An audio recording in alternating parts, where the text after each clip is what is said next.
ওই ঘরের মধ্যে যে আমার নবী আগমন করলো, আমার নবী আগমন করছে ওই ঘরটার মধ্যে, এই ঘরটার শুধু সামান্য এই কাহিনী না, আমার নবীর আম্মা হযরতে আমেনা ডাক দিয়া কয়, জগৎবাসী তোমরা শুইনা নাও, আমার সন্তান মুহাম্মাদুর রাসূলুল্লাহ সাল্লাল্লাহু আলাইহি ওয়াসাল্লাম যখন আমার গর্ভ থাইকা দুনিয়ার জমিনের মধ্যে আগমন করবে, আমি আমেনা আমার ঘরের মধ্যে, আল্লাহর কসম রে, মুহাম্মদ সাল্লাল্লাহু আলাইহি সাল্লাম দুনিয়াতে আগমন করার সাথে সাথে আমি আমেনার ঘর থেকে মাঝখান দিয়ে একটা ফাঁকা হয়ে গেছে।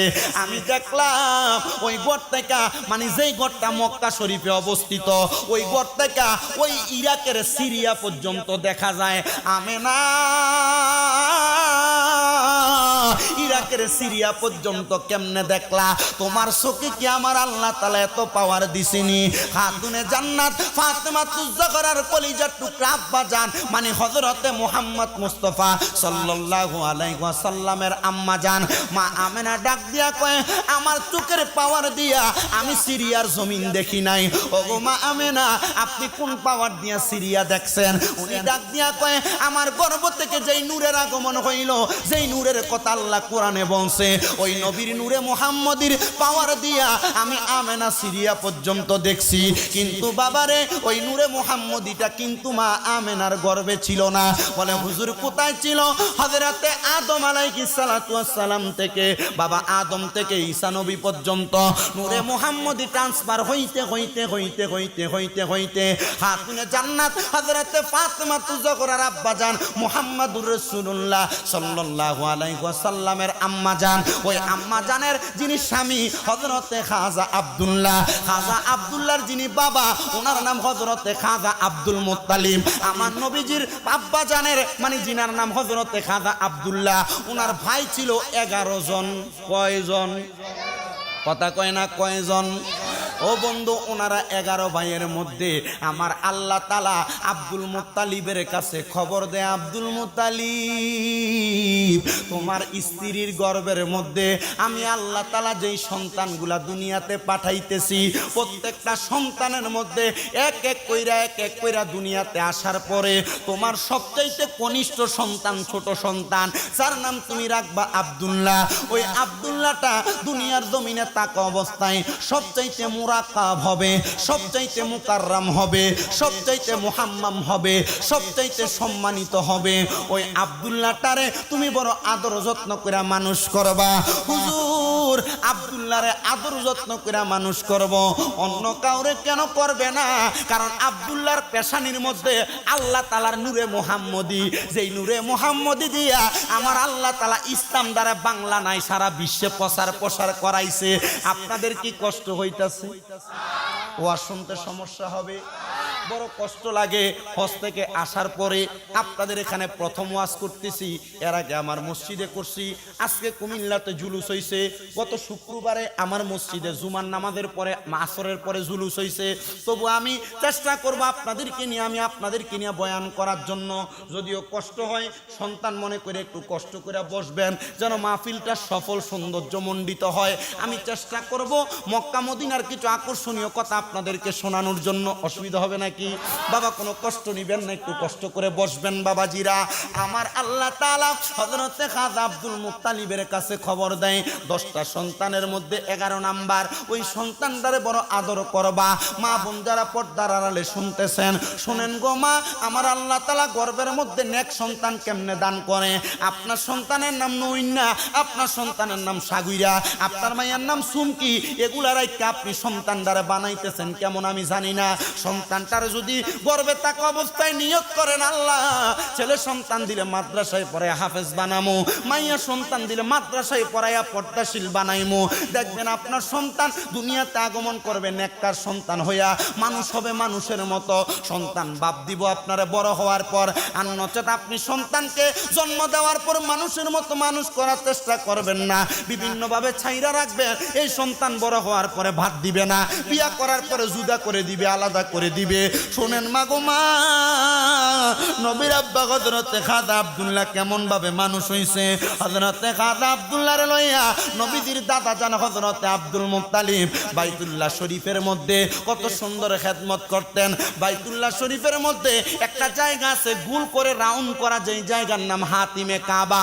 মিজাবে রহমত বরাবর নিচে ওই বাইতুল্লাহ শরীফের মধ্যে নবীর দাদা হযরতে আব্দুল মুত্তালিব হেলাম দিয়া ঘুমাইতেছে। আমার আল্লাহ তাআলা ঘুমের মধ্যে আব্দুল মুত্তালিবের খবর দেয়, ওগো আব্দুল মুত্তালিব, তোমার যে একটা সন্তান আছে আব্দুল্লাহ, তারে কি তুমি এখন পর্যন্ত যত্ন করছনি? এখন পর্যন্ত মেহমানদারি করছনি কেন গো আল্লাহ? কেন তার গোত্রটার মধ্যে আমি সম্মান করতাম, তারা তাজিম করতাম, আদর করতাম। কয় তার পেশানির মধ্যে আমি আল্লাহ তাআলার সবচাইতে বন্ধু মুহাম্মদীর নূর আছে।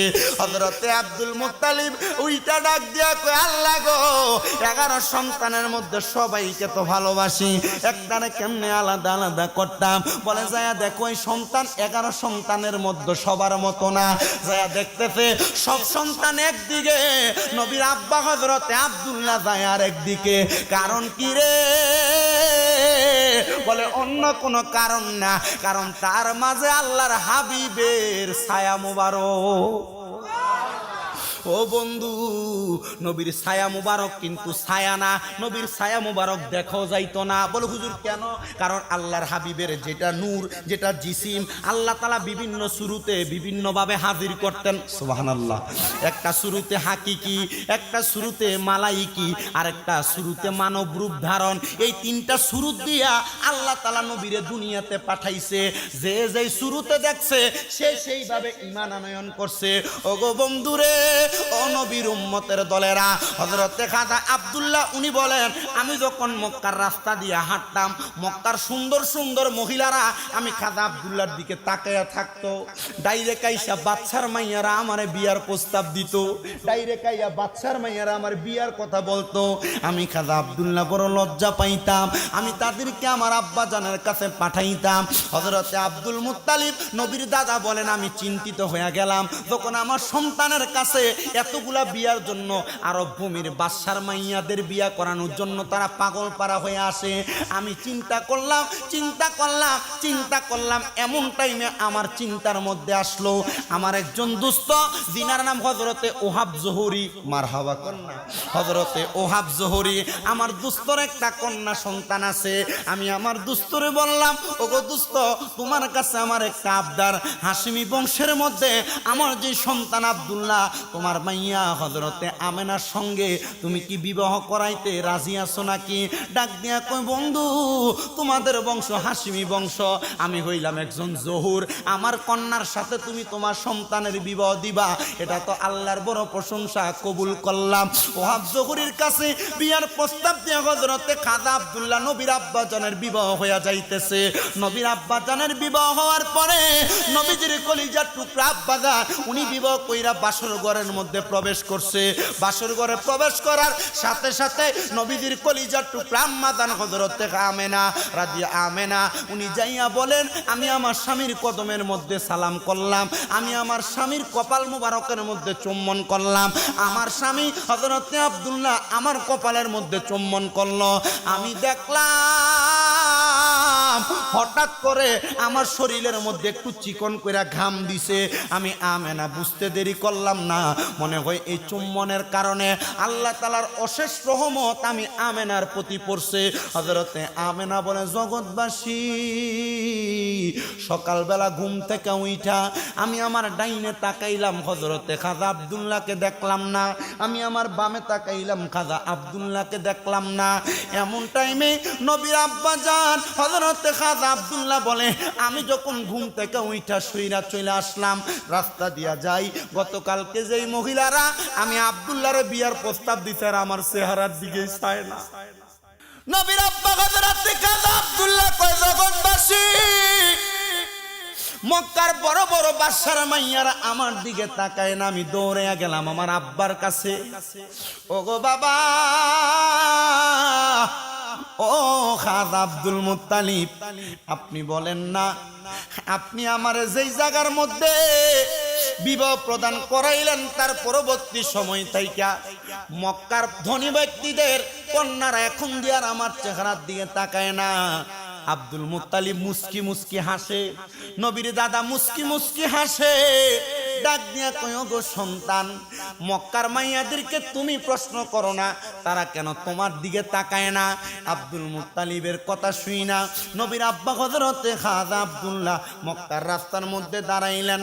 মক্কার মেয়েরা নবীজির আব্বা জানের সামনে দিয়া পাহাড়ের একা বেঁকা পথ দিয়া হাইটা যায়। জিজ্ঞাসা করে, ও বাদশার কন্যারা, এখন দি তোমরা আমার দিকে তাকাও না, এখন দি তোমরা আমার দিকে তাকিয়ে বিবাহের প্রস্তাব দাও না। তারা ডাক দিয়া কয়, আব্দুল্লাহ, তাওরাত কিতাবের মধ্যে, ইনজিল কিতাবের মধ্যে আমার আল্লাহ তাআলা এমন ঘোষণা দিছে, তুমি আব্দুল্লাহর পেশানির মধ্যে আমার আল্লাহ তাআলার পেয়ারা হাবিবের নূরে মুহাম্মদী ছিল, তোমার কপালটা ঝলঝল করছে রে আব্দুল্লাহ। আমরা তোমার পাগল ছিলাম না, আমরা ছিলাম ওই নূরে মুহাম্মদীর পাগল। আমরা চিন্তা করছি তোমারে যদি বিবাহ করতে পারি, আখিরি জামানার পয়গম্বর মুহাম্মদুর রাসূলুল্লাহ আমাদের গর্ভ থেকে দুনিয়াতে আসবে। আব্দুল্লাহ, ও আব্দুল্লাহ, এখন ওই নূরটা তোমার পেশানির মধ্যে দেখা যায় না, তোমার নূরটা হযরতে আমেনার পেশানির মধ্যে চলে গেছে। হযরতে আব্দুল্লাহ বলে, রে কূপের সামনে দাঁড়াইলাম, যেই কূপটার নাম হইল বীরে আইন রুয়াই জুবাইদা, ওইটার সামনে দাঁড়ানোর সাথে সাথে আমি লক্ষ্য করে দেখলাম রে, লক্ষ্য করে দেখলাম রে, লক্ষ্য করে দেখলাম আমার চেহারাতে আগে যে একটা পাওয়ার ছিল, এখন সেই পাওয়ারটা আমার চেহারার মধ্যে নাই। আমি আব্দুল্লাহ বাড়িতে যাইলাম, যাওয়ার পরে দেখলাম আমার স্ত্রী আমেনা কেমন জানি হাসতাছে। হযরতে আমেনা বলে, শুনো জগৎবাসী, ওই দিন রাত্রবেলা আমার স্বামী নবীর আব্বা হযরতে আব্দুল্লাহ আমার কপালে চুমা দেওয়ার সাথে সাথে নূরে মুহাম্মদী আব্দুল্লাহর পেশানি থাইকা আমি আমেনার রেহেমের মধ্যে চলে আসছে। জবান খুলে বলেন না সুবহানাল্লাহ। ও বন্ধু, বিবাহ হওয়ার মাত্র 4 মাস পরে নবীর আব্বা জান ইন্তেকাল করলেন। ইন্তেকাল করে চলে গেলেন আমার নবীজির আম্মা জান হযরতে আমেনা। উনি বলেন 6 মাস 4 মাস চলে গেল, একদিন করে আমার গর্ভের মধ্যে যে সন্তান আগমন করলো, এটার খবর আমি বুঝতে পারলাম না। দুনিয়ার মা বোনদের গর্ভের মধ্যে সন্তান আসলে 3 মাস পর থেকে পেটটা একটু বড় হওয়া শুরু করে। মা আমেনা বলে, আল্লাহর কসম,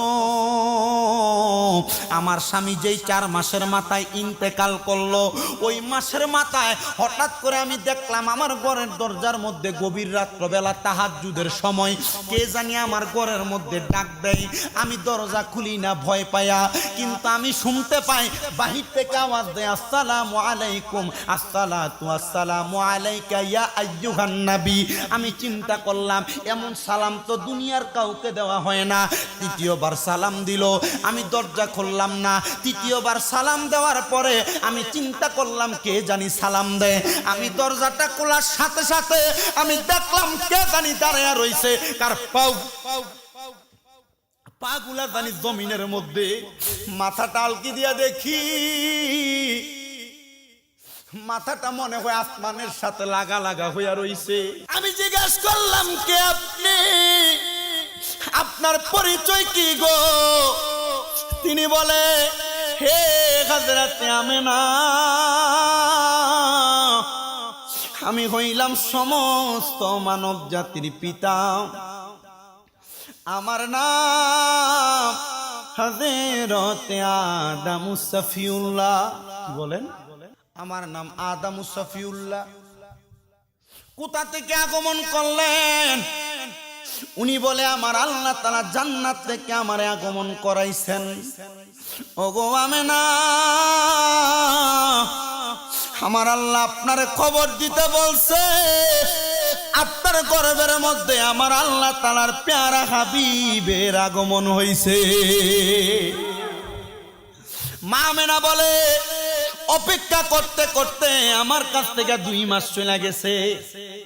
আমি দেখলাম পরবর্তী 2য় মাসে আমার ঘরের দরজার মধ্যে আবার আওয়াজ দিচ্ছে।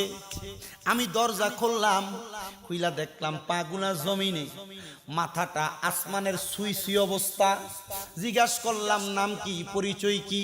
আমারে পরিচয় দেয়, আমার নাম হযরতে শীশ আলাইহিস সালাতু ওয়াস সালাম, মানে আদম নবীর ছেলে।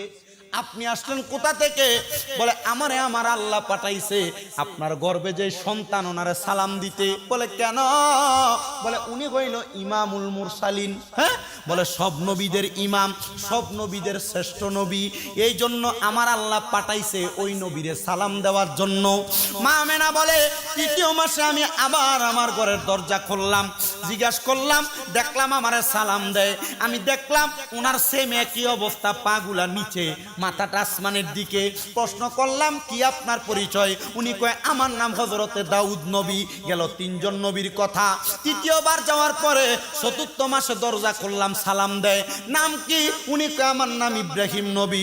পঞ্চম মাসে সালাম দিল, জবাব দেওয়ার পরে জিজ্ঞাসা করলাম আপনার নাম? উনি কয় আমার নাম ইব্রাহিম নবী। সপ্তম মাসে আমি সালামের জবাব দিলাম। উনি আইসা আমারে ডাক দিয়া কয় আপনি আমার চিনেননি? বলে আপনি কে? বলে আমি হইলাম আল্লাহ তাআলার পয়গম্বর হযরতে মূসা আলাইহিস সালাতু ওয়াস সালাম। সপ্তম মাসে আমারে আবার সালাম দেয়। আমি জিজ্ঞাসা করলাম আপনার পরিচয় কি? উনি আমারে ডাক দিয়া কয় আমার নাম হইল হযরতে নূহ পয়গম্বর। অষ্টম মাসে সালাম দিল, সালাম দেওয়ার পরে জিজ্ঞাসা করলাম আপনার নাম কি? উনি আমারে কয় আমার নাম হযরতে ইয়াহিয়া আলাইহিস সালাতু ওয়াস সালাম। নবম মাসে আমারে সালাম দেয়। আমি জিজ্ঞাসা করলাম আপনার পরিচয় কি? উনি আমারে ডাক দিয়া কয় আমি কইলাম ঈসা পয়গম্বর। বলে 9 জন নবী কেন আমার ঘরের দরজার মধ্যে আগমন করলো? মা আমেনা এই কথা চিন্তা করতে করতে হযরত ঈসা পয়গম্বর জবাব দেয় আদম আলাইহিস সালাতু ওয়াস সালাম, ঈসা শীশ আলাইহিস সালাতু ওয়াস সালাম, নূহ আলাইহিস সালাতু ওয়াস সালাম, হযরত মূসা আলাইহিস সালাতু ওয়াস সালাম, ইব্রাহিম আলাইহিস সালাতু ওয়াস সালাম, হযরত দাউদ আলাইহিস সালাতু ওয়াস সালাম, হযরত ইব্রাহিম আলাইহিস সালাতু ওয়াস সালাম, দাউদ আলাইহিস সালাতু ওয়াস সালামের পরে ইয়াহিয়া আলাইহিস সালাতু ওয়াস সালাম।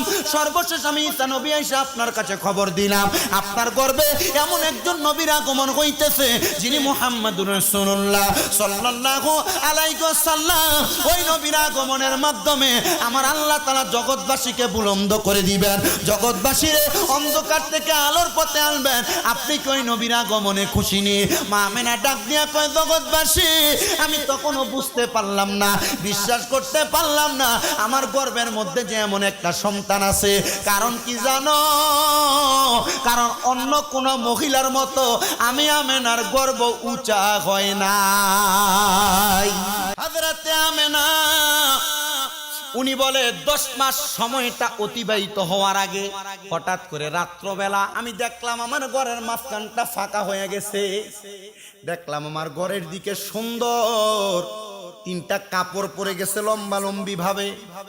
আমার ঘরের মধ্যে কাপড়টার সাথে সাথে একজন মহিলার আগমন হইল। অত্যন্ত সুন্দর চেহারা, এত সুন্দর দুনিয়ার মহিলা হইতে পারেন। জিজ্ঞেস করলাম নাম কি? উনি আমারে কয় আমার নাম হযরতে হাওয়া আলাইহিস সালাতু ওয়াস সালাম, মানে বাবা আদম আলাইহিস সালাতু ওয়াস সালামের স্ত্রী। কেন আসছেন? সবর। দ্বিতীয় আরেকজন আসছে, আপনার নাম? আমার নাম হযরতে হাওয়া আলাইহিস সালাতু ওয়াস সালাম, আমার নাম হযরতে আসিয়া। পরিচয়? সবুর। আরেকজন আগমন করছে, আপনার নাম? আমার নাম মরিয়ম আলাইহিস সালাতু ওয়াস সালাম। পরিচয়? সবুর। আরেকজন আগমন, আমার নাম হযরতে হাজেরা। পরিচয়? সবুর। 4 জনকে প্রশ্ন করে আপনাদের পরিচয় কি? ওই 4 জনকে প্রশ্ন করা হয় আপনাদের পরিচয় কি? এ পর্দার অন্তরালের মা বোনেরা মনোযোগ দিবেন। যদি আপনার সন্তানকে পেট কাটা ছাড়া আপনার সন্তানকে নরমাল ভাবে প্রসব করাইতে চান, বিজ্ঞান পর্যন্ত যাচাই করে বলে বর্তমান জামানার মহিলারা যেমন ভাবে শাড়ি কাপড় পরে পেটের একটা অংশ দেখায়া, অস্বীকার করতে পারবেন?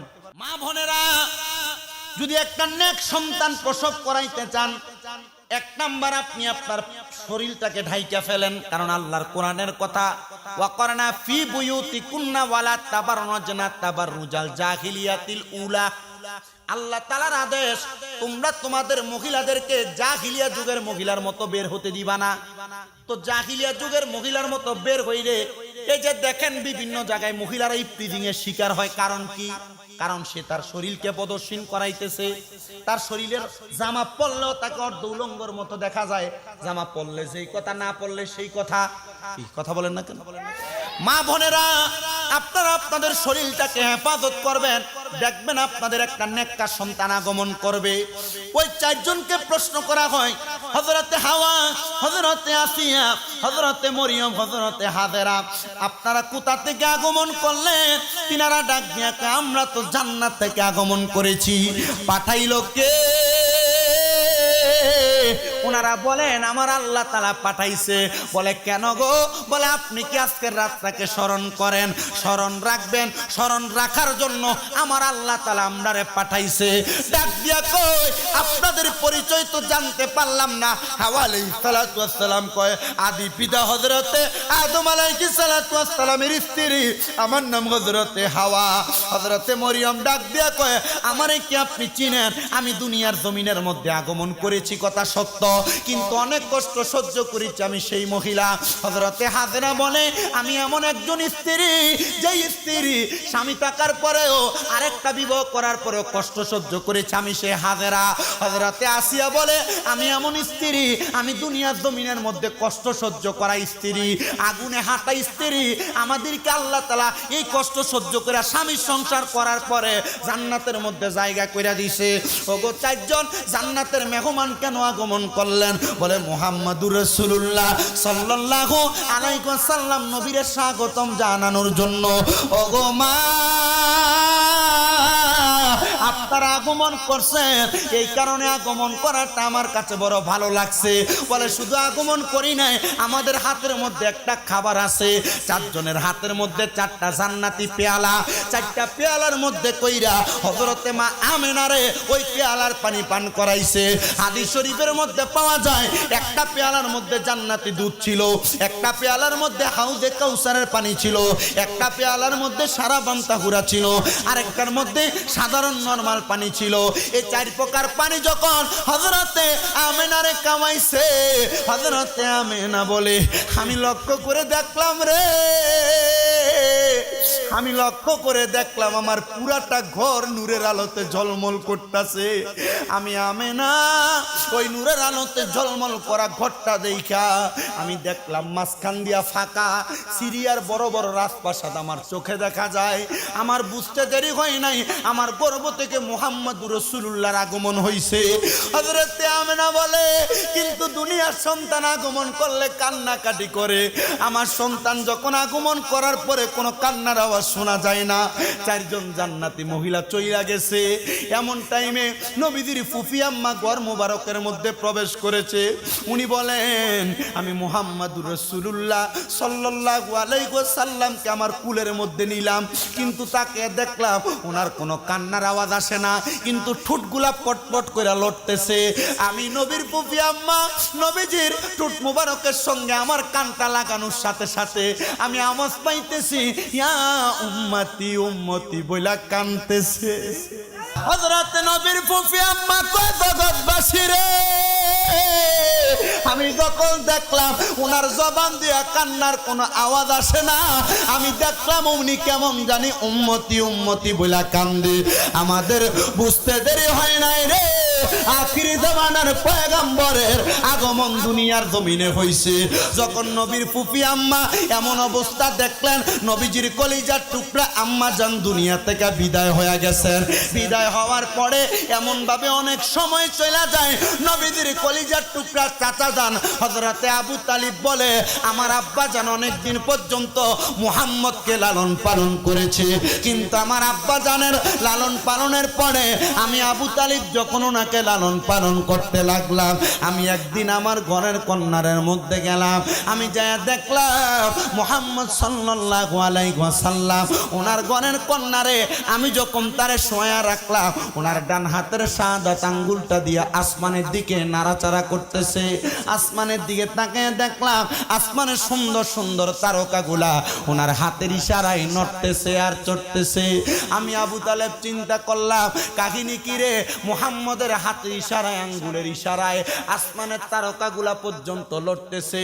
এবার হযরতে আবু তালিবের মুহাম্মদ সাল্লাল্লাহু আলাইহি ওয়াসাল্লামের চাচা আবু তালিবের কাছে এমন একজন ওই মক্কা নগরীর প্রহরী আইসা খবর দেয়, শোনো রে মুহাম্মদুর রাসূলুল্লাহ উম্মতের কান্ডারি নবী, জিনার ইশারায় আসমানের শুধু তারকা না আমার আল্লাহ তাআলা আইন পর্যন্ত বদলায়া দেয়। ওই নবীরে তুমি আবু তালেব মানো কিনা?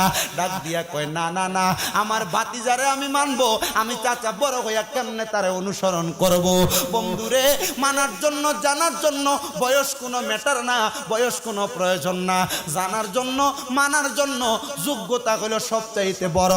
আমি জানতে চাই আমার নবীর যোগ্যতা দিছে একজন, তিনি কে? কথাটা আসতে হইছে আর জোরে বলেন তিনি কি? আমার নবীর যোগ্যতা দিছেন একজন, তিনি হইল আল্লাহ। ওই নবী মুহাম্মদ সাল্লাল্লাহু আলাইহি সাল্লামের নূরানি দুনিয়াতে শুভাগমন উপলক্ষে এই রামপুর ভাটিকালী সীমার যুবক বিন্দুরা মিলাদুন নবীর ইন্তেজাম করেছে, মাহফিলের ইন্তেজাম করেছে নবীর আগমনের খুশি উদযাপন করার জন্য।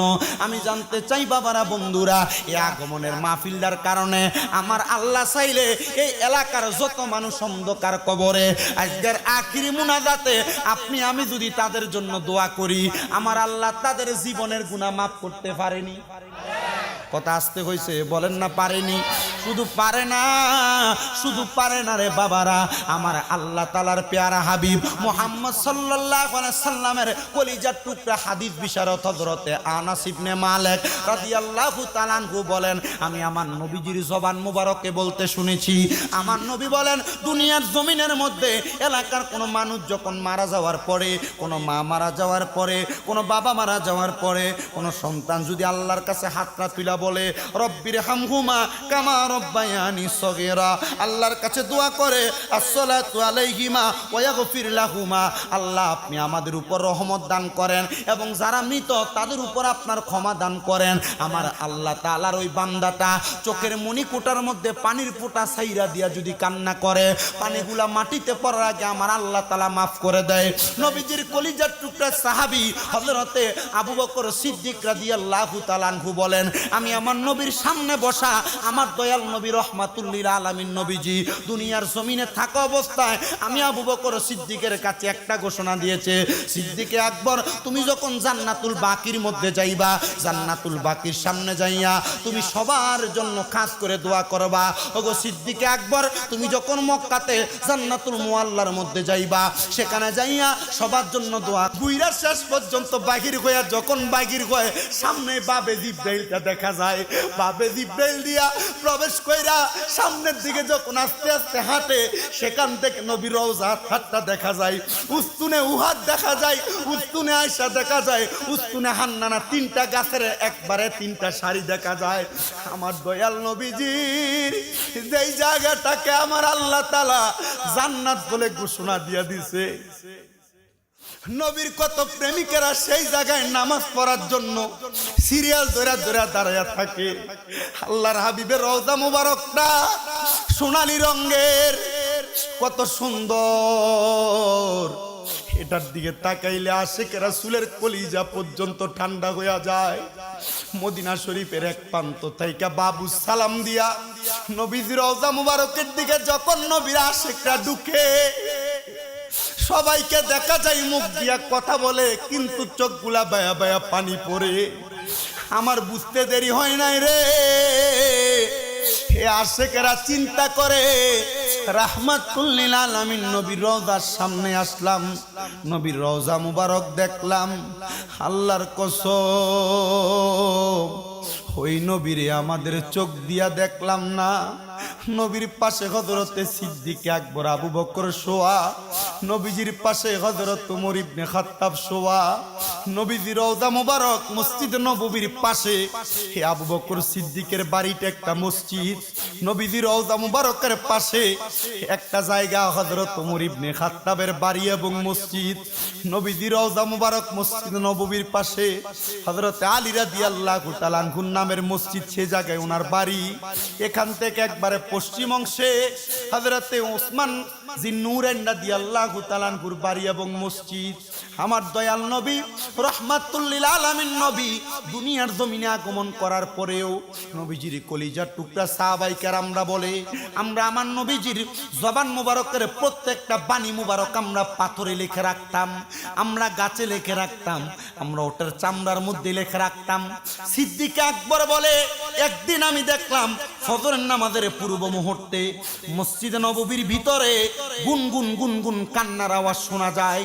আমি গুনগুন গুনগুন কান্নার আওয়াজ শুনলাম। মসজিদে নববীর একবারে কাছে যেয়ে দাঁড়াইলাম, যে জায়গাটার মধ্যে আমার নবীজির মিম্বরটা, আমি দেখলাম ওই জায়গার মধ্যে আমার নবী সাজদার মধ্যে অবনত। আমি জিজ্ঞাসা করলাম, ইয়া রাসূলুল্লাহ, ইয়া হাবিবাল্লাহ, আপনি সাজদার মধ্যে পড়ে পড়ে এমন ভাবে গুনগুন গুনগুন করে কেন কান্না করেন? আমার নবী ডাক দিয়া বলে, সিদ্দিক আকবর, হযরত আবু বকর সিদ্দিক শুধু নবীর সাহাবী না, নবীর শ্বশুরও। হযরত মা আয়েশা নবীর স্ত্রীর আব্বাজান হলো হযরত আবু বকর সিদ্দিক।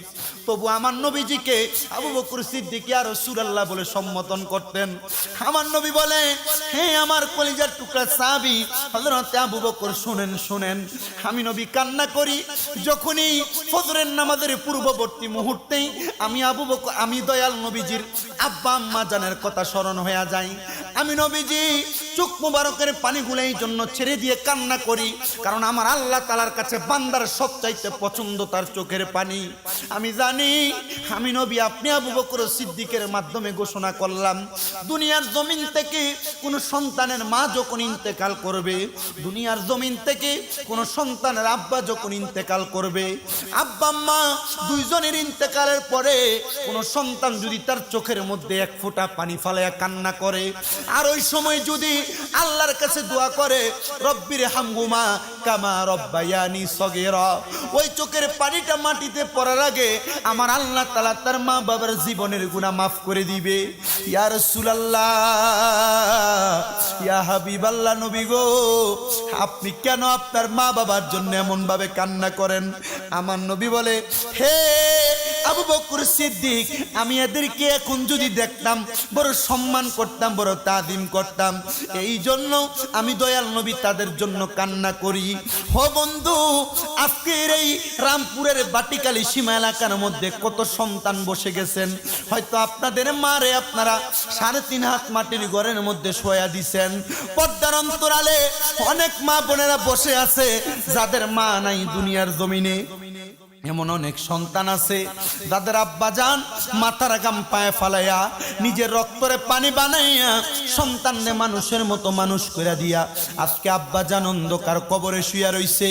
হে আমার যুবক ভাইয়েরা, মুরব্বী বাবাজিরা, পর্দার অন্তরালের মা বোনেরা, চিন্তা করবেন না, আখিরি মুনাজাত হবে।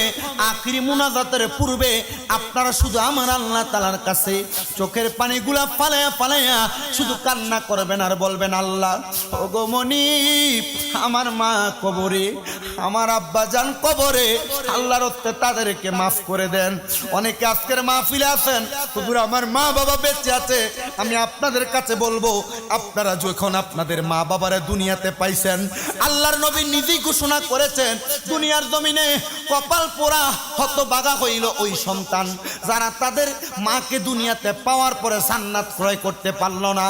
সাহাবায়ে কেরাম প্রশ্ন করে, ইয়া রাসূলুল্লাহ, ইয়া হাবিবাল্লাহ, নবী গো, এটা কেমন কথা বললেন গো নবীজি?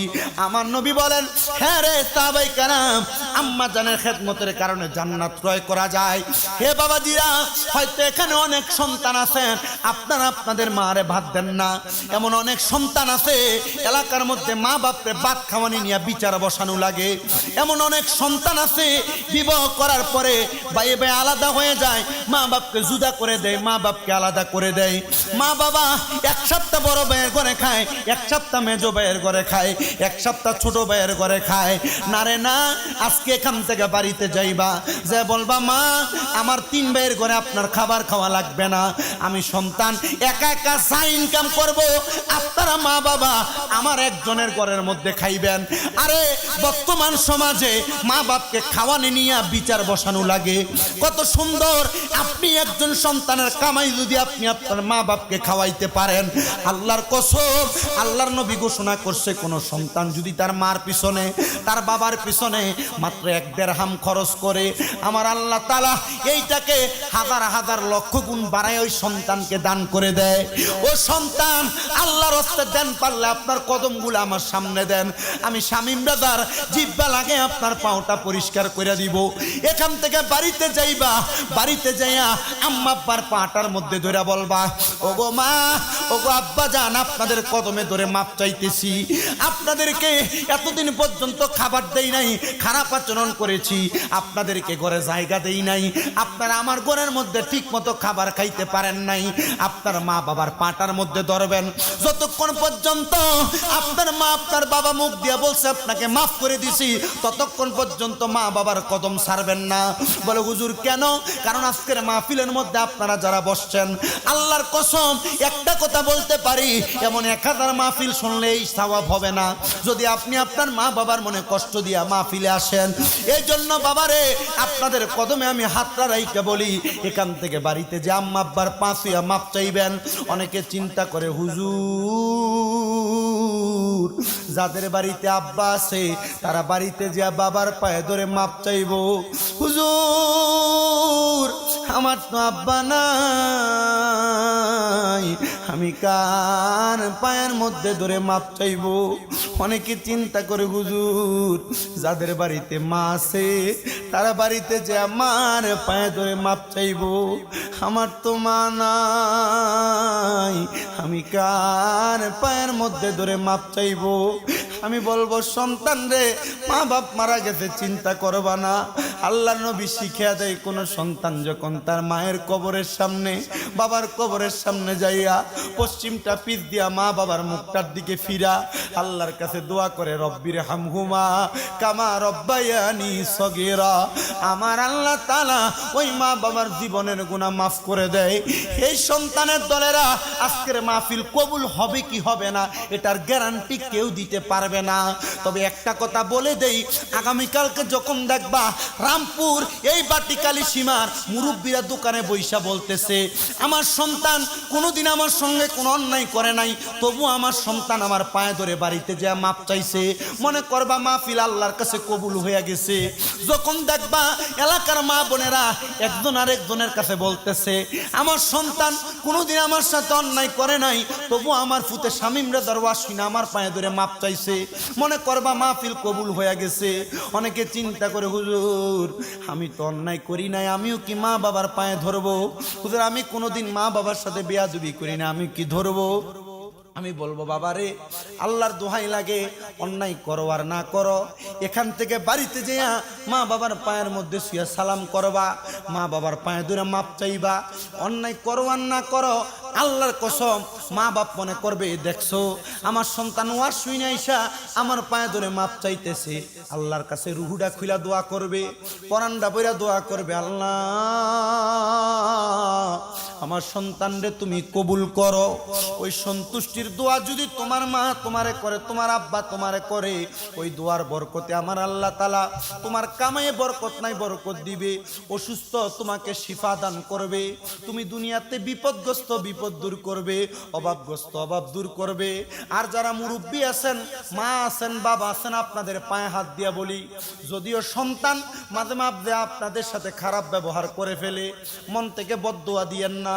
যখনই বদদোয়া আসবে, মনে কষ্ট আসবে, তখন একটু দোয়া করবেন। বলে হুজুর কেন কেন দোয়া করব? আপনার সন্তান কষ্ট দিয়ে ওই সময় আপনি যদি দোয়া করেন, ওই কষ্ট পাওয়ার সময় দোয়া করলে আল্লাহ দোয়া কবুল করে। মক্কা শরীফের একজন ইমাম, চেহারা বড় কালো, আমার আল্লাহ তাআলা মার বদদোয়ার সময় দোয়া করার কারণে তার মক্কার ইমাম বানাইছে। ওনারে প্রশ্ন করছি, আপনি মক্কার ইমাম হইছেন কেমনে? কয় আমার মায়ের বদদোয়ার কারণে। ওনারে প্রশ্ন করে, আপনার মা আপনারে কি বদদোয়া দিছে?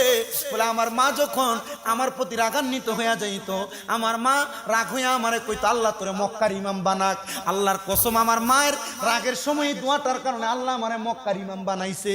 ও বন্ধু, মনটা কি একটু কাঁদে না মা বাবার দোয়াটা নেওয়ার জন্য? অনেকে চিন্তা করে হুজুর আমি কার কাছ থেকে দোয়া নিব আমার মা কবরে, আমি কার কাছ থেকে দোয়া নিব আমার আব্বা জান কবরে। শোনো বাবা, আম্মা জান মারা যাওয়ার পরে তোমার দায়িত্ব শেষ না। আম্মা বাপ বেঁচে থাকলে যেমন দায়িত্ব, মারা যাওয়ার পরে তোমার আরো অনেকগুলা দায়িত্ব। বেশি বেশি আম্মা আব্বার কবর জিয়ারত করবা, আম্মা আব্বার কবরের সামনে যা কান্না করবা। দেখবা আমার আল্লাহ তাআলা ওই মা বাবার কবরের সামনে কান্না করার কারণে তোমার ইনকামে বরকত দিবে, রুজিতে বরকত দিবে, বিপদ থেকে উদ্ধার করবে। বলে হুজুর কেন? শোনো বাবা, ছোট্ট একটা ওয়াকিয়া ঘটনার মাধ্যমে তোমাদেরকে বোঝানোর চেষ্টা করি। আরবের জমিনে একটা ছোট্ট জায়গা, যে জায়গার নাম হলো হেজাজ অঞ্চল, যে জায়গায় আমার নবীজির নানির বাড়ি ছিল। ওই হেজাজ অঞ্চলের মধ্যে এমন একজন আল্লাহর বান্দা বসবাস করত, যার নাম হযরতে আব্দুল্লাহ রুসাফি। উনি বলেন, আমি আব্দুল্লাহ রুসাফির আম্মা জানকে আমি যখন ইন্তেকাল করার পরে কবরের মধ্যে শোয়া দিলাম, ওই রাত্রবেলা আমি যখন ঘুমাইলাম, ঘুমের ঘরে আমি স্বপ্ন দেখলাম আমার মা জননী আমি আব্দুল্লাহ রুসাফির কাছে আইসা বলতেছে, রে আব্দুল্লাহ রুসাফি, আমি মারে যেই কবরে শোয়া দিয়ে আসছো, ওই কবরের মধ্যে শোয়ানোর পরে আমি মায়ের পিঠের নিচে একটা পাথর পড়ছে, ওই পাথরটার কারণে আমি মা বড় কষ্ট পাইতেছি। মা কি জাতানা মরা। উনি বলেন, আমি আমার মারে তো জানাজা দিয়া মাটি দিয়ে চলে আসছি। মদিনায় যারা যাবেন, মদিনায় যাওয়ার পরে মদিনা শরীফের 310 নাম্বার গেট থেকে সরাসরি একটা রাস্তা আছে কুবা মসজিদের দিকে। ওই কুবা মসজিদের কাছে, এই কুবা মসজিদের সামনের অংশে এই এলাকাটার নাম হলো হেজাজ। কি? হেজাজ। ওই হেজাজ এলাকায় খেজুরের বাগানের পাশে হযরতে আব্দুল্লাহ রুসাফির বাড়ি। উনি বলে, আমি আমার মারে দাফন করে আসার পরে আমি হঠাৎ করে রাত্রবেলা ঘুমানোর পরে স্বপ্ন দেখলাম আমার মা আমি আব্দুল্লাহর কাছে আইসা বলতেছে, হে আব্দুল্লাহ, আমি মারে যে কবর দিয়ে আসছো, আমি মার পিঠের নিচে একটা পাথর পড়ছে, আমি মা বড় কষ্ট পাইতেছি। আব্দুল্লাহ কয়, আমি অবাক হয়ে গেছি, কিরে মারে না মাটি দিয়ে আসলাম, মার পিঠের নিচে পাথর পড়ছে। আব্দুল্লাহ রুসাফি বলে, আমার একজন ওস্তাদ, আমি ওনার কাছে গেলাম, আরবের বড় শায়েখ। হুজুর, জি হুজুর, আমার আম্মাকে আমি স্বপ্ন দেখলাম, গতকালকে তো মাটি দিছি, আমার আম্মা আমারে বলতেছে মায়ের পিঠের নিচে একটা পাথর পড়ছে। ওই হুজুর তার স্বপ্নের জবাব দিতেছে, তুমি বলো তো তোমার মায়ের কি এমন কোন ঋণ ছিল? কি ছিল? পাওনা দেওনা ছিল, যার কারণে তোমার মা কবরে কষ্ট পায়? হুজুর, পিঠের নিচে দেখলাম পাথর, আপনি বলতেছেন মায়ের ঋণ। হুজুর, আমি বুঝতেছি না। হুজুর, আমি আমার আব্বার সাথে একটু বোঝাপড়া করার দরকার। যাও বাড়িতে যাও। আব্দুল্লাহ মারুফ রুসাফি বাড়িতে আসছে। আব্বা, ও আব্বা। জি মারুফ। আব্বা, আমার আম্মার কি এমন কোন ঋণ আছে? আব্বা, কি কষ্ট? আব্বা, তাহাজ্জুদের সময় তোমার মার কাছে একটু পানি চাইছি। ওই দিন তোমার মার শরীরটা একটু খারাপ ছিল। আব্বা তো দেয় নাই? না দেয় নাই, আমি নিজেই করছি, তবে আমার মনে একটু কষ্ট গেছে, পানিটা যে দেয় নাই। আব্বা, আমার মনে হয় আপনার এই কষ্টটার কারণে আমার মা কবরে ভালো নাই। আমার মা কবরে চাইছে কিসের পানি? উজুর পানি। তাহাজ্জুদ নামাজের সময় ফরজ নামাজ না। আব্দুল্লাহ মারুফ রুসাফি বলেন, আমি দৌড়ে আমার শায়েখের কাছে যা বললাম, হুজুর, আমার আব্বা জানের মনে কষ্ট, এটাই আমার আম্মা জানের ঋণ। বলে, হ্যাঁ তোমার আম্মা জানের ঋণ, আব্বাকে বলো তোমার আম্মা জানকে ক্ষমা করছে কিনা। আব্বা জান মুখে মুখে বলছে আমার মারে ক্ষমা করে দিছে। আব্দুল্লাহ মারুফ রুসাফি বলে, আমি পরের দিন রাত্রবেলা আবার স্বপ্ন দেখলাম আমার মা জননীর পিঠের মধ্যে আরেকটা পাথর। আমি আমার হুজুরের কাছে আবার দৌড়ে গেলাম, হুজুর, আমার মায়ের পিঠের মধ্য থেকে তো এখনো পাথরটা সরে নাই। হযরতে আব্দুল্লাহ মারুফ রুসাফির উস্তাদ উত্তর দেয়, তাহলে তোমার আব্বা তোমার মারে ক্ষমা করে নাই? আব্দুল্লাহ মারুফ রুসাফি বলে, আব্বা, আপনি বলেন আমার মারে ক্ষমা করছেননি? উনি দ্বিতীয় দিন আবার বলে ক্ষমা করে দিছি। উনি তৃতীয় দিন আবার স্বপ্ন দেখে, মা ডাক দিয়া কয়, মারুফ রে, পিঠের মধ্যে পাথরটা পড়ার কারণে আমি মা বড় কষ্ট পাই। আব্দুল্লাহ মারুফ রুসাফি আবার উস্তাদ রে কই, হুজুর, আমার মা আবার আমার তৃতীয়বার স্বপ্ন দেখাইছে। ডাক দিয়া করে, আব্দুল্লাহ মারুফ, আমার মনে হয় তোমার আব্বা তোমার মারে ক্ষমা করে নাই। আব্দুল্লাহ মারুফ বলে, আমি আর আমার আব্বার সামনে গেলাম, ডাক দিয়া বললাম, আব্বা গো, মারে ক্ষমা করছেন নি গো আব্বা? উনি ডাক দিয়া কয় দারে বাবা ক্ষমা করে দিলাম। তৃতীয় দিন রাত্র হওয়ার আগে আব্দুল্লাহ মারুফ কয় আমার সন্দেহ লাগলো রে, আমার আব্বা মনে হয় আমার মারে ক্ষমা করে নাই। আমি যাইলাম আমার মার কবরটারে খুললাম, তৃতীয়বারের মতো কবরটা খুঁড়ে দেখি রে আমার মার পিঠের নিচে ঠিকই বড় একটা পাথর দেখা যায়। আমি আমার আব্বারে ডাক দিয়ে কইলাম আব্বা দেখেন গো মায়ের পিঠের নিচে ঠিকই তো একটা পাথর দেখা যায়, আপনি এখনো ক্ষমা করেন নাই। এবার আব্দুল্লাহ মারুফ মুসাফির আব্বা যান চোখের পানিগুলা ফালাইয়া ফালাইয়া আমার আল্লাহরে কই আল্লাহ আমার স্ত্রীর পক্ষ থেকে আমি মাপ চাই, আপনি তার মাফ করে দেন। ও বন্ধু আমার আল্লাহ এমন মাফ করছে। আব্দুল্লাহ মারুফ মুসাফি বলে আমি আমার মারে কাফন দাফন গুলা ঠিক রাইখা আবার মাটি চাপা দিয়া বাড়িতে আসছি। আমি ওই দিন আর রাত্রবেলা ঘুমাই না, ঘুমাইলিনি আমি আমার মায়ের এমন দুঃস্বপ্নটা দেখতে পাই। আব্দুল্লাহ মারুফ মুসাফি বলে আমি আমার মায়ের এমন খারাপ অবস্থা না দেখতে পাওয়ার জন্য আমি তাহাজ্জুদের নামাজের মুসল্লার মধ্যে দাঁড়াইয়া গেছি। আমি তাহাজ্জুদের নামাজের মুসল্লার মধ্যে দাঁড়াইয়া আমার আল্লাহর কাছে দোয়া করি মনিব আমার মা কবরে বড় কষ্টে আছে, তুমি আমার আম্মা জানরে মাফ করে দাও। মনিব আমার মা কবরে বড় কষ্ট আছে, তুমি আমার আম্মা জানরে মাফ করে দাও। আমি কান্না করতে লাগলাম রে জগৎবাসী। আমি 12 রাকাত তাহাজ্জুদের নামাজ পড়া আমি নামাজের মুসল্লাটার মধ্যে কপালটা ঠেকায়া ঠেকায়া কাঁদতেছি। এমন টাইমে আমি দেখলাম আমার ভাঙ্গা ঘর খেজুর পাতা দিয়া চারদিকটারে মোড়ানো, আমার ঘরটা একটা সাদা রঙের আলোতে জলমল করতেছে। আমি মাথা উঠে দেখি আমার ঘরের মধ্যে সাদা রঙের পোশাক পরনেওয়ালা কে জানি একজন হাঁটতেছে আর আমার দিকে তাকায়া তাকায়া মুস্কি মুস্কি হাসতেছে। আমি জিজ্ঞাসা করলাম কে গো, আপনার পরিচয়টা কি আমারে দিবেননি? উনি আমারে কয় আমার পরিচয় হইল আমি তোমার গর্ভধারিণী মা, আমি তোমার গর্ভধারিণী মা। কি গো মা, গতকালকে ওনার স্বপ্নে বলছেন আপনি বড় কষ্ট পান, এখন কি কোনো কষ্ট পান না গো মা? মা ডাক দিয়া কয় না রে সন্তান, তুমি সন্তানের দোয়ার কারণে আর আমার কলিজার টুকরা স্বামী বদদোয়াটা উঠে নেওয়ার কারণে আমার আল্লাহ তাআলা আমি মারে মাফ করে দিছে, আমি মার কবরটারে নাজাত দিয়া দিছে। মা ও মা গো, আপনি কি আমার আল্লাহ তাআলার কাছে আমরার জন্য কোনো বদদোয়া করছেননি? মা ডাক দিয়া কই সন্তান বদদোয়া করি নাই রে, বদদোয়া করি নাই রে, বদদোয়া করি নাই রে, এমন দোয়া করছি রে আমার আল্লাহ যেন তোমরারে কবুল করে। ও রামপুরের বাটিকালি সীমার মানুষ আপনারা বলেন মা বাপ যদি মইরেও যায়, মা বাপ যদি কবর থেকে আল্লাহর কাছে সরাসরি একটা অবজেকশন দিয়া দেয়, আমরা সন্তান তো মানুষের মতো মানুষ হইতে পারতাম না। লাখ টাকা কামাই করতে পারবা, মা বাপ বাচ্চা থাকতে যদি ওই মা বাপরে শান্তি না দিতে পারো, আল্লাহর কসম লাখ টাকা কামাই করে কোনো লাভ হবে না। এই জন্য সবার পায়ে হাত দিয়ে বলি হে যুবক ভাইরা, হে মুরব্বী বাবারা, তোমার মা তোমার জন্য বড় কষ্ট করছে রে, নিজে না কে তোমারে কামাইছে। তোমার আব্বা জান তোমার জন্য বড় কষ্ট করছে রে, চিরা লুঙ্গিটা পুরা ক্ষেতের মধ্যে তোমার আব্বা জান কাজ করছে।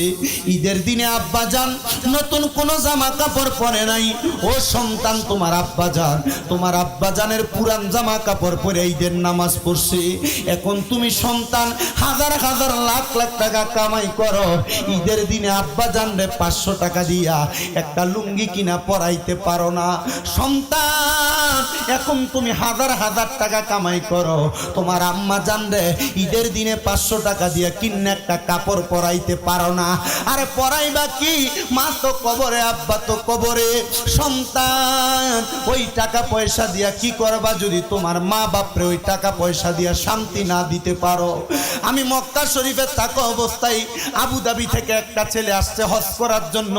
ছেলেটা আমার দেইকা হাজরে আসওয়াদের বরাবর পাথরটার সামনে আমার হাতটার মধ্যে ধরে কান্না করে দিয়া কয় হুজুর আমি আপনার মা বাবার ওয়াজগুলা সব সময় শুনি হুজুর আমার মা নাই আমার আব্বা নাই খাস করে দোয়া করবেন আমার আব্বা আম্মার জীবনে বড় একটা শখ ছিল মক্কা মদিনা এসে হজ করবে হুজুর এখন আমি লাখ লাখ টাকা কামাই করি আমার আব্বা আম্মারে আমি মক্কা মদিনায় না হজ করাইতে পারি না আমার কাছে টাকা আছে আমার কাছে পয়সা আছে কিন্তু আমার আব্বা আম্মা দুনিয়াতে নাই হুজুর আমার জন্য একটু খাস করে করে দোয়া করবেন এই সন্তানের দলেরা মা বাপ মারা যাওয়ার পরে তুমি আফসোস করবা টাকা আছে কিন্তু আব্বা আম্মারে দেওয়ার মতো তোমার কোনো ক্ষমতা নাই সন্তান ও সন্তানের দলেরা তোমার কদমে হাত দিয়া বলি যদি ওই মা বাপকে আলাদা করে দিয়ে থাকো এখন থেকে ওই মা বাপরে তুমি তোমার ইনকামের টাকা থেকে একটা খরচের অংশ দিবা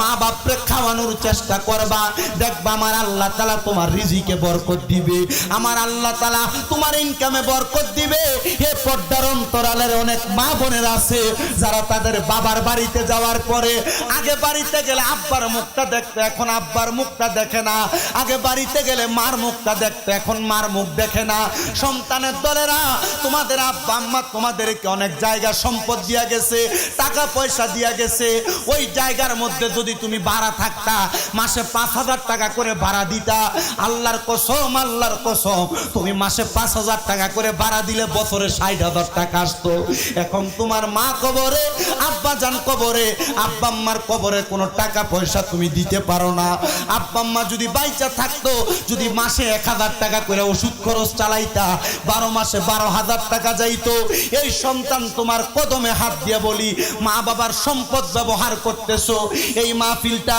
এই এলাকার যুবক ভাইয়েরা করে আগামী বছরও করবে এই মাহফিলটার মধ্যে একজন সন্তানকে হাতরা বাড়ায় বলবা হুজুর আমার মা কবরে আমার আব্বা কবরে আব্বা আম্মা বাইচা থাকলে আমি আমার আব্বা আম্মারে 1,000 2,000 টাকা দিতাম আগামী বছর এই মাহফিলের তাবারুকের জন্য যে চাউলটা লাগবে 50 কেজির একটা বস্তা আমি আমার মা বাবার জন্য দান করব সন্তানের দলেরা মা বাপ বাইচা থাকলে বছরে তোমার ঘরে যদি ভাত খাইতো এক বস্তা চাউলের ভাত তো তোমার শেষ হইতো তোমার মা বাবা কবরে এখন তুমি খাওয়াইতে পারো না একটা সন্তান শুধু হাতটা তুলে বলবা হুজুর আগামী বছর মাহফিলে আমি এক বস্তা তাবারুকের চাউলের ব্যবস্থা করে দিব আছেন নাকি একজন কি রেতে মাওলা রাজি আর রাজি নবী গমন মারহাবা আল্লাহ আল্লাহ আল্লাহ আল্লাহ জিকির করো জিকির করো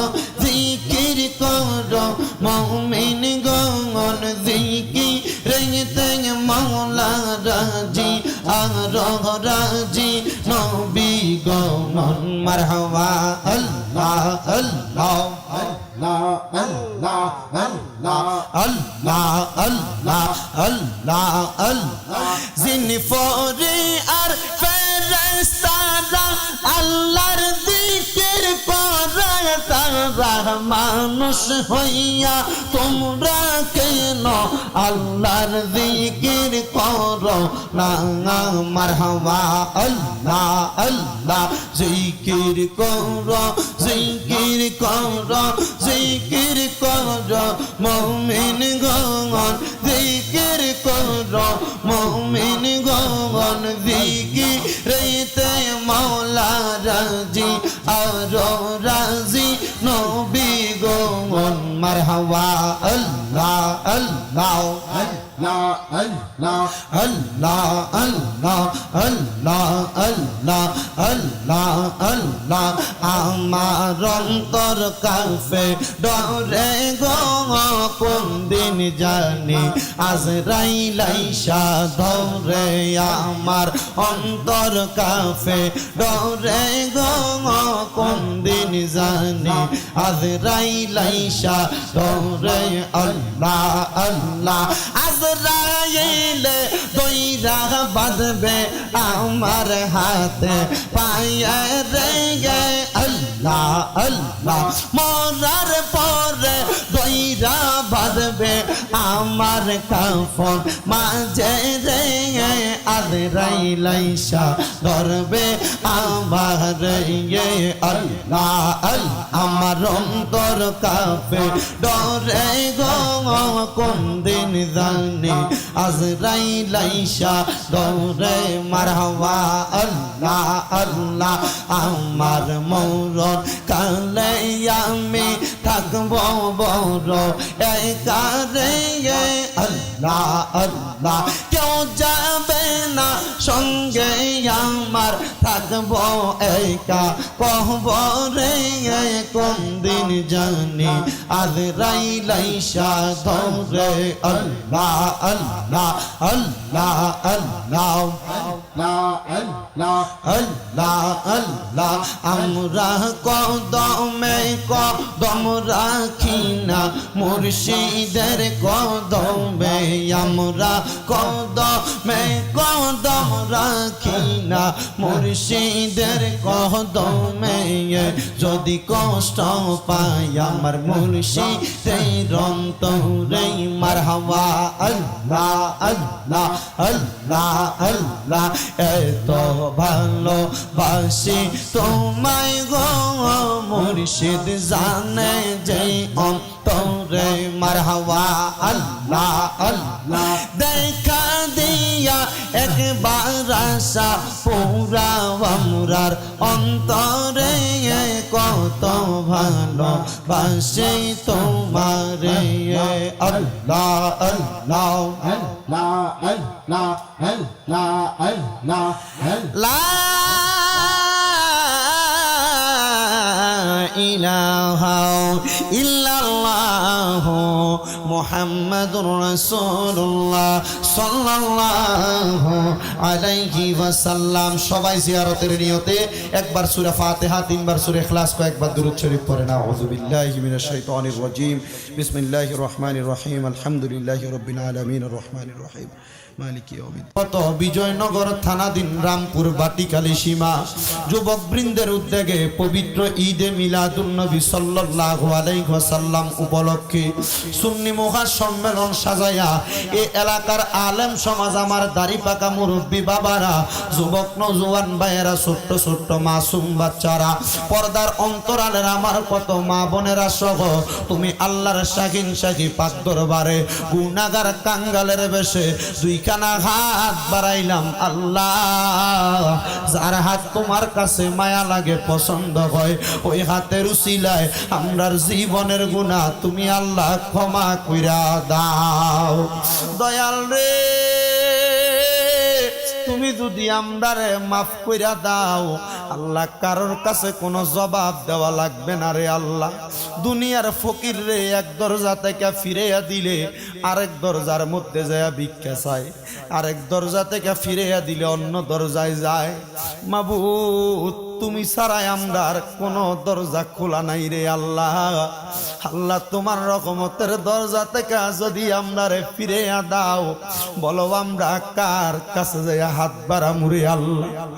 আল্লাহ, আমার সঙ্গে কতগুলা দাড়ি পাকা মুরব্বী বাবা, যুবক নওজোয়ান, ছোট ছোট আল্লাহ তালেবুল ইলম মাসুম বাচ্চারা, পর্দার অন্তরালে আমার অনেক মা বোনেরা হাত বাড়াইছে রে আল্লাহ।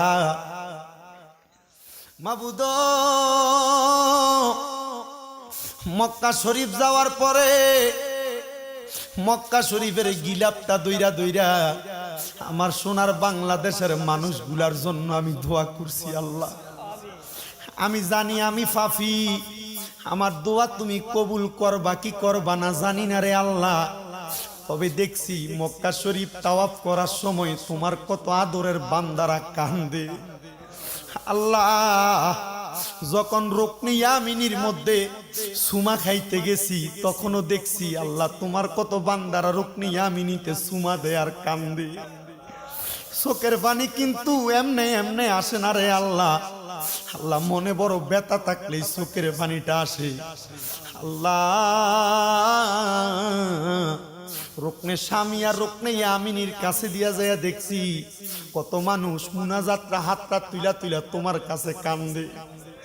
মাকাম ইব্রাহিমের বরাবর দুই রাকাত নামাজ পড়া মুনাজাত তুলা কান্দে। আল্লাহ দেখছি মদিনা শরীফের বাবু সালাম দরজাটা দিয়া ঢুইকা তোমার হাবিবের রওজা মুবারকের দিকে তাকিয়ে তাকিয়ে কান্দে। আল্লাহ আমার দোয়া কবুল হবে কিনা জানি না রে আল্লাহ, তোমার ওই মেহমানদের উসিলায় এই রামপুরের ভাটিকালি সীমার কত মুরব্বী যুবক, কত মা বোনেরা হাত বাড়ায় আল্লাহ। সোশ্যাল মিডিয়ার মাধ্যমে দেশ বিদেশের অনেক প্রবাসী ভাই বাবারা হাত বাড়াই, যার হাতটা তোমার কাছে মায়া লাগে, পছন্দ হয় রে আল্লাহ, হাত দুইটা কপালে লাগার আগে আগে আমরার জীবনের গুনাহ মাফ কইরা বেগুনা মাসুম বান্দা বানায়া দাও দয়াল রে। আজকের মুনাজাতের গাদিয়া সোনার মদিনায় সবুজ গম্বুজের নিচে সোনালী রওজা পাকে আমার দয়াল নবীর দরবারে কবুল করো। নবীর কলিজার টুকরা সাহাবায়ে কেরামের দরবারে কবুল কইরা নাও আল্লাহ। বিশেষ করে মসজিদে খাইফ নামক জামারাতের মিনা প্রান্তরের মধ্যে ওই মসজিদের পাশে একটা টানা মিনারার নিচে 70 জন আপনার হাবিবের সাহাবী শুয়ে রইছে। আল্লাহ এদের উসিলায় আমরার দোয়াগুলা কবুল আর মঞ্জুর করে নাও। সকল তরিকতের ইমাম মাযহাবের ইমামদের দরবারে কবুল করে নাও আল্লাহ। বিশেষ করে আমাদের প্রত্যেকের হক্কানি রব্বানি পীর মুর্শিদের দরবারে কবুল মঞ্জুর করো। মনিব আজকের মুনাজাতে কে জানি হাত বাড়াইছে, কার জানি জগতের মধ্যে আব্বা নাই, যে আব্বা রিস্কা চালাইয়া মাটি কাইটা মাথার গাম পায়ে ফালাইয়া পরের বাড়িতে বদলার কাজ কইরা সন্তানরে মানুষের মতো মানুষ কইরা দেওয়ার জন্য আব্বা এত কষ্ট কইরা নিজের রক্তরে ফানি বানাই আজকে অন্ধকার কবরের বাসিন্দারে আল্লাহ। দুনিয়ার সন্তান বিদেশে গেলে মোবাইলে ভিডিও কলের মাধ্যমে খবর নেওয়া যায়। আব্বা আম্মারে এমন ঘরের মধ্যে শোয়া দিছে রে আল্লাহ, মোবাইলে কলেও খবর নেওয়া যায় না। কেমন আছে আব্বা আম্মা কবরে খবর জানে না, এমন আব্বা আম্মা কার জানি কবরে পর্দার অন্তরালে কোন মা বোন জানি এমন মারে বাপরে হারাইয়া মুনাজাতের মধ্যে হাত বাড়ায়, দুনিয়ার সবাইরে দেখে আব্বা আম্মারে চোখ দিয়া দেখে না। এমন আব্বা আম্মার কবরে আর আযাবে দিও না, কন্যায় আব্বা আম্মার কবরে আর আযাবে দিও না। আম্মায় আব্বা চইলা গেছে আল্লাহ যারারে পালাইয়া, তারারে রাই খাগো গেছে কান্দিবার লাগিয়া। আম্মা নাই রে আব্বা নাই রে জাগার সংসারে, তাহার মত এতিম নাই রে ভুবনে মরিয়া গিয়াছেন আল্লাহ। আল্লাহ যারার মা বাপ মাফ করিয়া দেন না গো আল্লাহ, কবরে রাজাও দয়াল রে। ফরিয়াদ তোমার দরবারে, যাদের মা বাবা কবরে, আম্মায় আব্বার কবরের আযাব মাফ করো। আম্মায় আব্বা বেঁচে থাকলে হায়াতে বরকত দান করো, আম্মা আব্বার খেদমত করার মতো তৌফিক দান করো আল্লাহ। এখানে যারা হাত বাড়াইছে প্রত্যেকের ব্যবসা বাণিজ্য কাজে কর্মে চাকরি বাকরি পড়ালেখার মধ্যে বরকত দান করো রাব্বুল আলামিন। আল্লাহ ফরিয়াদ তোমার দরবারে রামপুর ভাটিকালি সীমা যে যুবক ভাইরা এই মাহফিলের আয়োজন করেছে আল্লাহ তাদের প্রত্যেককে কবুল মঞ্জুর করো আল্লাহ। আজকের মাহফিলে যারা মাইক দিয়া, প্যান্ডেল দিয়া, লাইটিং দিয়া, মিডিয়া দিয়া, বিশেষ করে টাকা দিয়া, পয়সা দিয়া, শ্রম দিয়া, বুদ্ধি দিয়া, পরামর্শ দিয়া, তাবারুকের জন্য টাকা পয়সা, চাল গোস্ত দিয়া, মশলার খরচ, তেলপাতি দিয়া সহযোগিতা করেছে প্রত্যেককে তুমি আল্লাহ কবুল আর মঞ্জুর করো আল্লাহ। যারা দান করতে পারে নাই দান করার মতো সম্পদের মালিক বানাও। পর্দার অন্তরালে আমার কত মা বোনেরা দোয়া চায়, আমার মা বোনদের দোয়া তুমি কবুল মঞ্জুর করো। সারা পৃথিবীর আনাসে কানাসে যত হক্কানি রব্বানি উলামায়ে কেরাম আছে প্রত্যেক হক্কানি রব্বানি উলামায়ে কেরামকে কবুল মঞ্জুর করো। আমার পর্দার আড়ালের মা বোনদের মনের আশা পূরণ করো, বংশের কবর আযাব মাফ করো। যারা যারা দোয়া চায় প্রত্যেকের দোয়া কবুল করো। এই মিলাদুন নবীর মাহফিল কিয়ামত পর্যন্ত তুমি আল্লাহ কবুল মঞ্জুর করে নাও। আল্লাহ ফরিয়াদ তোমার দরবারে, মরণ দিবা দুঃখ নাই, তবে বেঈমান বানায়া মরণ দিও না। মরণের আগে আমাদেরকে বারবার মক্কা মদিনা যাওয়ার তৌফিক দান করো। আমারে মুরব্বি মক্কা মদিনা যাবে নিয়ত করছে, আল্লাহ নিয়ত পুরা করো। এক ভাইজান সন্তানের জন্য দোয়া চাইছে, সন্তানকে কবুল করো। আল্লাহ বিশেষ করে এলাকার সন্তানদেরকে মাদ্রাসায় পড়ে আলেম দিন হওয়ার মতো তৌফিক দান করো। আল্লাহ নাম জানা অজানা অনেকেই দোয়া চাই, প্রত্যেকের দোয়া কবুল ও মঞ্জুর করে আমাদের মরণের আগে আখিরি জবানে মধুর কালেমা পড়ে দিয়েন লা ইলাহা ইল্লাল্লাহু মুহাম্মাদুর রাসূলুল্লাহ সাল্লাল্লাহু আলাইহি ওয়াসাল্লাম। আসসালামু আলাইকুম ওয়া রাহমাতুল্লাহি ওয়া বারাকাতুহু।